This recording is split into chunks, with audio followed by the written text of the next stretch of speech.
The winged fish, well, there aren't many people in the world who know anything about winged fish. In certain parts of the ocean you see the winged fish, so it's not a figure that appears very frequently in mythologies, but where it would appear, it would represent exactly the same thing as the feathered serpent.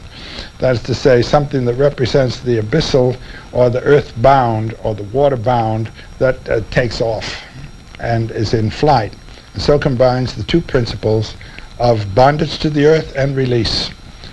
And that's the thing to realize in your life. You don't have to be quit of your bondage in order to experience the release. The two go together. In an individual's life, this is really a great mystical experience, that he no longer identifies himself with the history of his carnal body, but with the consciousness that informs that body. And when you are identified with the consciousness rather than with the vehicle, the bondage of the vehicle has nothing to do with the bondage of the consciousness. Do you see what I mean? You are free in bondage.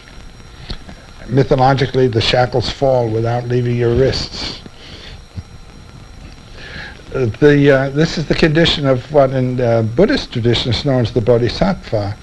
The one whose being sattva, is illumination. He knows that in the world, in the field of bondage, the eternal power plays. And so you have this form of joyful participation in the sorrows of the world. You can't eliminate the sorrows of the world. Time involves sorrow. And if you're in the field of time, that is the experience of your carnal body. But that which is participating in this has another dimension, the eternal dimension, and it can joyfully affirm this. This is one way, and this is the way that Augustine, in one passage somewhere, and I've forgotten where it is, reads the crucifixion. Jesus came to the cross like a bridegroom to the bride.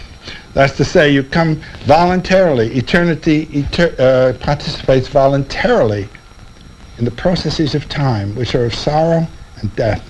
And so he comes to the cross, which is the cross of life and time, voluntarily. And when you get that affirmative aspect, you've got a sense in Christianity that is heroic. The accent, however, has been on Christ's suffering and our sins of having poured their weight upon his shoulders, and this poor, poor man, how he suffered for you. That's not it.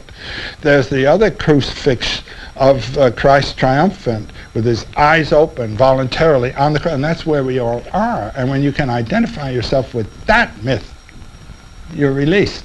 Do you see what I mean? And this is then the bird flight linked to the serpent bondage in one image, Quetzalcoatl. When the ego is capable of that participation in the crucifixion, then you are in the imitatio Christi. You really are in the imitation of Christ. And you've achieved the goal, I would say, of the Christian message.